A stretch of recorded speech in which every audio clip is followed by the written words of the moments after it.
అత్యున్నత మాకు ప్రియమైన దేవుని బిడ్డలందరికీ ఉదయకాల సమయంలో మీకు మన ప్రభు అయిన యేసుక్రీస్తు శ్రేష్టమైన నామంలో మీ అందరికీ శుభములు తెలియజేస్తున్నాను. ఎలాగున్నారు? మీరు కుటుంబాల పిల్లలంతా క్షేమంగా ఉన్నారు కదండి? క్షేమంగా ఉన్నారని నమ్ముతున్నాం. ఎందుకంటే మన దేవుడు గొప్పవాడు కదా. పరలోకం నుంచి సమస్తం చూస్తున్నాడు, అందరిని చూస్తున్నాడు ఆయన. కాబట్టి నిత్యములో మనం నడిపిస్తూ ఉంటాడు. కరువుల్లో కొలతల్లో సమస్తంలో మనం ఆదుకుంటూ కాచి కాపాడుతూ ఉంటాడు మన ప్రభువు. ఆయన గొప్ప దేవుడు కదా. ఆయన మనకి మహిమ కలిగిన గాక. ఉదయకాల సమయంలో దేవుడు నిండకాల సమయం అంతా కూడా మనల్ని కాచి కాపాడి ఈ దినమును మనకు బహుమానంగా కానుక ఇచ్చినాడు కదా. ఆయన పరిశుద్ధ నామానికి మహిమ కలిగిన గాక. ఉదయకాల సమయంలో మనం వాగ్దానం కోసం ఎదురు చూస్తున్నాం కదా. పరిశుద్ధ గ్రంథాలు తెరిచినట్లయితే 2వ రాజుల గ్రంథము 19వ అధ్యాయము 19వ వచనం. 2వ రాజుల గ్రంథం 19వ అధ్యాయము 19వ వచనంలో, యెహోవా మా దేవా, లోకమందున్న సమస్త జనులు నీవే నిజముగా అద్వితీయ దేవుడవైన యెహోవాని తెలుసుకున్నట్లుగా అతని చేతిలో నుండి మమ్మల్ని రక్షించుము. దేవుని నామానికి మహిమ కలుగును గాక. ఈరోజు హిజ్కియా అనేటువంటి భక్తుడు, హిజ్కియా అనేటువంటి వ్యక్తి ఆ శత్రువుల చేతుల నుంచి మమ్మల్ని విడిపించు అని అడుగుతున్నాడు అనమాట. శత్రువుల చేతుల నుంచి విడిపించు అని ఈరోజు దేవుని దగ్గర ఆయన మొరపెట్టుకుంటున్నాడు. ఆ యొక్క అస్సురు రాజు చేతిలో నుంచి మమ్మల్ని విడిపించు, ఆ యొక్క జనములో నుంచి మమ్మల్ని విడిపించి కాపాడమని హిజ్కియా ప్రార్థన చేస్తున్నాడు. అతని జనులు వాళ్ళని చూసి భయపడినప్పుడు, మీరు భయపడకండి, వారికంటే మన దేవుడు గొప్పవాడు, వాళ్ళ దేహాలను చూసి భయపడొద్దు, మన దేవుడు మనకు విజయం ఇస్తాడు, మీరు ఊరికి నేను నిల్చొని చూడండి, మన దేవుడు యుద్ధం చేయబోతున్నాడని చెప్పి వాళ్ళని ధైర్యపరుస్తూ దేవుని దగ్గర ప్రార్థన చేస్తున్నాడు మన హిజ్కియా. దేవుని నామానికి మహిమ కలుగును గాక. ఈరోజు దేవుడు శత్రువుల చేతుల నుంచి, చూడండి, శత్రువు చేతుల నుంచి మనమును రక్షించే దేవుడు అంటున్నాడు. దేవుని నామానికి మహిమ కలుగును గాక. భయపడకు, శత్రువులు మనం ఏం చేయలేరు. ఈరోజు ఆయన అద్వితీయ దేవుడు, భూమి ఆకాశం సృష్టించినటువంటి అద్వితీయ దేవుడు అంట. జనాలు తెలుసుకున్నట్లు, ప్రభా మమ్మల్ని ఆ శత్రువు చేతుల నుంచి మనం విడిపించు అంటున్నాడు దేవుడు. ఈరోజు మనం కూడా ప్రార్థించాలి కదా. శత్రు సమూహం నుంచి మనం విడిపించు ప్రభా, బాధల్లో నుంచి, ఇరుకు ఇబ్బందుల నుంచి మనం విడిపించు ప్రభా అని మనం దేవుని దగ్గర మరి హిజ్కియా అడిగినట్లు మనం కూడా అడగాలి. ఆయన శత్రు చేతుల్లో నుంచి, అప్పుల్లో నుంచి, అనారోగ్య సమస్యల నుంచి, మన యొక్క గొడవల్లో నుంచి, అన్నిట్లో నుంచి దేవుడు మనల్ని రక్షించబోతున్నాడు. ఈరోజు దేవుని నామానికి మహిమ కలిగిన గాక. ఏ ప్రాబ్లం నీకు రాకుండా దేవుడు కాపాడబోతున్నాడు. భయపడకు.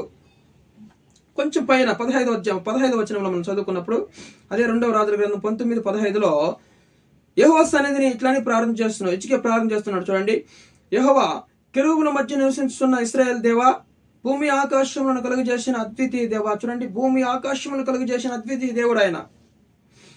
నీవు లోకమందున్న సకల రాజ్యములకు దేవుడు అయినావు. లోకమందున్న సకల రాజ్యములకు ఆయనే దేవుడు. ఆయన ఒక్క మాట ద్వారా సమస్తాన్ని సృష్టించిన మహా గొప్ప దేవుడు. కెరూబుల మధ్య నివసించే దేవా, చూడండి, కెరూబుల మధ్యను నివసిస్తున్న ఇశ్రాయేలు దేవా, భూమి ఆకాశములు కలుగజేసిన అద్వితీయ దేవుడు ఆయన. భూమి ఆకాశములు కలుగజేసిన అద్వితీయ దేవుడు ఈరోజు నీ కొరతను తీరవలేడా? నీ ప్రాబ్లంను సరిచేయలేడా? నీకు ఫలం ఇవ్వలేడు అనుకుంటున్నావా? నీకు గర్భఫలం ఇవ్వలేని అనుకుంటున్నావా? నీ వివాహం చేయాలనుకుంటున్నావా? భూమి ఆకాశం సృష్టించిన అద్వితీయ దేవుడు ఆయన, ఒకే ఒక్క దేవుడు. ఈరోజు సమస్తాన్ని కాపాడే దేవుడు. ఈరోజు నిన్ను నీ కుటుంబాన్ని కాపాడ్డా? నీ అవమానం నుంచి నేను తప్పించలేడా? వివాహం కాలేదని బాధపడుతున్నావేమో, గర్భం లేదని బాధపడుతున్నావేమో, అప్పులు ఎక్కువైపోయినాయని నేను ప్రార్థన చేస్తుంటే అందరూ నన్ను దూషిస్తున్నారు, ఇంత ప్రార్థన చేసే ప్రార్థనా పరులు మీరు ఎందుకు అప్పులు అయిపోయినారు, ఎందుకు శ్రమలో ఉన్నారు, ఎందుకు గొడవలు మీ కుటుంబంలో అని అనుజనులు వివరిస్తున్నప్పుడు ఏం సమాధానం చెప్పేది? నా దేవుడు అద్వితీయ దేవుడు, ఈ శ్రమలో నుంచి త్వరగా నన్ను విడిపిస్తానని ధైర్యంగా చెప్పాలి మనం. హల్లెలూయా. ధైర్యంగా చెప్పగలిగి ఉండాలి మనం. ఈరోజు నువ్వు ప్రార్థన చేయి. కెరూబుల మధ్య నివసించే ఇశ్రాయేలు దేవా, భూమి ఆకాశం సృష్టించిన అద్వితీయ దేవుడు, నువ్వు ఒకే ఒక దేవుడు ప్రభువా. భూమి ఆకాశంలో ఒక్క మాట ద్వారా సృష్టించినావు. ఈరోజు నా జీవితంలో కూడా చూడండి, భూమి ఆకాశం లేని వాటిని ఉన్నట్టుగా దేవుడు సృష్టించాడు. ఈరోజు నీ జీవితంలో లేని దాన్ని ఉన్నట్టుగా పిలవలేడా? గర్భఫలం లేదు, గర్భఫలము కలుగును గాక అంటున్నాడు. నీ గర్భఫలం కలుగుతుంది. వివాహం కాలేదా? నీకు మంచి అమ్మాయితో వివాహము సమకూర్చబడును గాక అంటాడు దేవుడు. నీ వివాహం సమకూర్చబడుతుంది. భయపడకు. ఈరోజు ఏ దేనికి నువ్వు చింతించిన అవసరం లేదు. జడేకు, భయపడకు, వెరవకము అంటున్నాడు దేవుడు. భయపడాల్సిన అవసరం లేదు. ఆ శత్రుల నుంచి నేను విడిపిస్తాడు దేవుడు. ఏ శత్రు నిన్ను అడ్డగిస్తుంది? నీకు వివాహం కాకుండా ఏ శత్రువు అడ్డగిస్తుంది? గర్భఫలం లేకుండా ఏ శాపం నిన్ను అడ్డగిస్తుందో దేవుడు ఆ శత్రు నుంచి ఈరోజు నిన్ను రక్షించబోతున్నాడు. దేవుడు నామానికి మహిమ కలిగిన గాక. ఈరోజు గృహం కట్టుకోలేక మరి అనేక దినముల నుంచి గృహం సగంలో నిలిచిపోయిందా? అద్భుతం చేయబోతున్నాడు దేవుడు. ఆ శత్రు ఏదైతే నిన్ను అడ్డగిస్తుందో, ఆ శాపం ఏదైతే నిన్ను ఎదగనీయకుండా చేస్తుందో, వర్ధననీయకుండా చేస్తుందో, దేవుని సన్నిధిలో విశ్వాసం ఎదగనీయకుండా చేస్తుందో, ఆ శత్రువుని దేవుడు ఈరోజు నిర్మూలన చేయబోతున్నాడు. దేవుని నామానికి మహిమ కలిగిన గాక. విశ్వాసంతో ప్రార్థించు. హిజ్కియా విశ్వాసంతో ప్రార్థించినాడు. చూడండి, భూమి ఆకాశం సృష్టించిన అద్వితీయ దేవా, కెరూబుల మధ్య నివసించు ఇశ్రాయేలు దేవా, నీవు లోకమందు గొప్ప దేవుడివని, అద్వితీయ దేవుడివని మేము తెలుసుకుంటున్నామయ్యా. నువ్వు మా గొప్ప దేవుడివని మేము విని ఉన్నాం అంటున్నాడు హిజ్కియా. నెహెమ్యా కూడా ఒక మాట అన్నాడు చూడండి, నెహెమ్యా గ్రంథంలో చూడండి. నెహెమ్యా ఎంత చక్కగా ఒక మాట అంటున్నాడు చూడండి.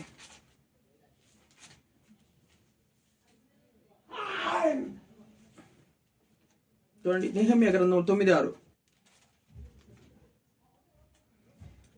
నీవే అద్వితీయుడైన యెహోవా, నీవే అద్వితీయుడైన యెహోవా, నీవే ఆకాశమును మహాకాశములను వాటి సైన్యమును భూమిని దానిలో ఉండునది అంతటిని సముద్రములను వాటిలో ఉండునది అంతటిని సృజించి వాటినన్నిటినీ కాపాడువాడవో.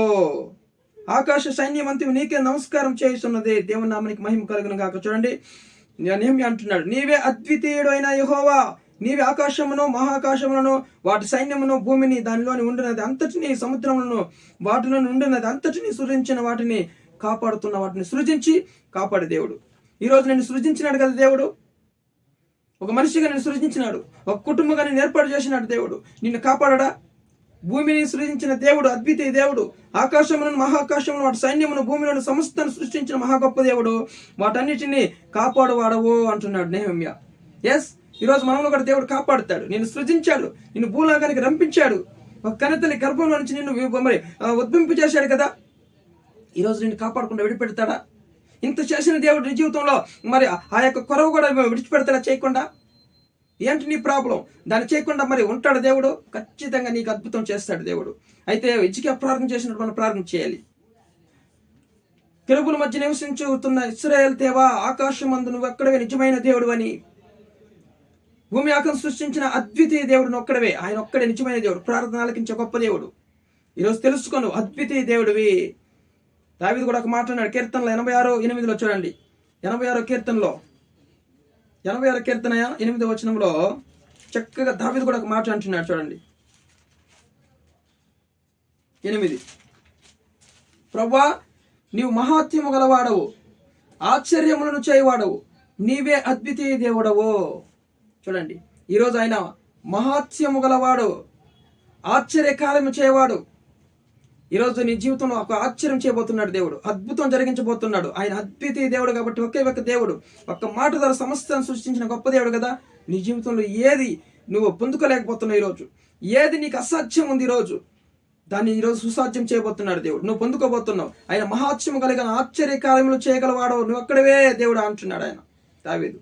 ఆశ్చర్యం కార్యం చేయగల అద్వితీయ దేవుడు నువ్వే. ఈరోజు నువ్వు ఆశ్చర్యం చూడబోతున్నావు, ఒక అద్భుతం చూడబోతున్నావు, కుటుంబంలో ఆశ్చర్యం చూడబోతున్నావు. భయపడకు, సంతోషంగా ఉండు, హ్యాపీగా ఉండు. అయితే హిజ్కియా ప్రార్థన చేసినట్లు ప్రార్థన చేసి హ్యాపీగా ఉండు. దేవుడు చూసుకుంటాడు, ఆయన దూతను పంపిస్తాడు. ఏ శత్రు నిన్ను మరి నీ జీవితంలో ఒక మంచి కార్యం జరగనీయకుండా అడ్డగిస్తుందో ఆ శత్రువుని నిర్మూలన చేయబోతున్నాడు దేవుడు. ఈరోజు ఆ దూత వచ్చి 1,80,000 మందిని అర్థం చేసినటువంటి దూతను దేవుడు పంపించబోతున్నాడు. మరి దేవుడు అద్వితీయ దేవుడు నువ్వే ప్రభువా, ఆకాశమును భూమిని సృష్టించిన సమస్తాన్ని సృష్టించిన దేవుడు నువ్వే ప్రభువా, ఇశ్రాయేలు దేవా అని నువ్వు ప్రార్థన చేసి మౌనంగా ఉండు. దేవుడు చూసుకుంటాడు, అన్ని క్షేమం దయచేస్తండి. దేవుడు నీ క్షేమం దయచేయబోతున్నాడు. దేవుని నామానికి మహిమ కలుగును గాక. ప్రార్థన చేసుకుందాం. ప్రభువా, ఈ మాటను దీవించి ఆశీర్వించండి, ఈ మాటను దీవించి ఆశీర్వించి అద్భుతం జరిగించండి. ప్రభువా, మరి శత్రులు ఏదైతే ఆయన ప్రభు అడ్డగిస్తుందో, ప్రభువా నువ్వు అద్వితీయ దేవుడివి. ఇశ్రాయేలు దేవా, కెరూబుల మధ్య నివసించేవాడు అద్వితీయ దేవా, భూమి ఆకాశం సృష్టించడం అద్వితీయ దేవుడివి. నీకు అసాధ్యమైంది ఏది లేదు ప్రభువా. ఆ శత్రు నుంచి మనం విడిపించమని హిజ్కియా ప్రార్థించినప్పుడు విడిపించినావు తండ్రి. ఈరోజు కూడా నాయన ప్రభువా, ఏ శత్రువులు నాయన ప్రభువా మా కుటుంబాన్ని అడ్డగిస్తున్నాయో, మీ బిడ్డల కుటుంబాలను అడ్డగిస్తున్నాయో, ఆ శత్రువులు నాయన ప్రభువా మీ దూతను పంపించి వాటిని నిర్మూలన చేయమని అడుగుతున్నాం ప్రభువా. ఎవరికి వివాహం కాకుండా బాధపడుతున్నారు, గర్భం లేకుండా బాధపడుతున్నారు, కుటుంబంలో సమస్యలతో బాధపడుతున్నారు, అనారోగ్య సమస్యలతో బాధపడుతున్నారు, ఆ శత్రువుని ఇప్పుడు యేసుక్రీస్తు నిర్మూలం చేయమని అడుగుతున్నాం తండ్రి నాయన. మాటలు దీవించి ఆశీర్వించమని వీడియో చూస్తున్న వాళ్ళందరూ కూడా నాయన ప్రభావ ఒక అద్భుతం పొందుకోవడానికి సహాయం చేయమని, ఈ దినము గొప్ప కార్యాలు జరిగించమని మీకే సమస్త ఘనత మహిమ ప్రభావం చెల్లిస్తూ యేసుక్రీస్తు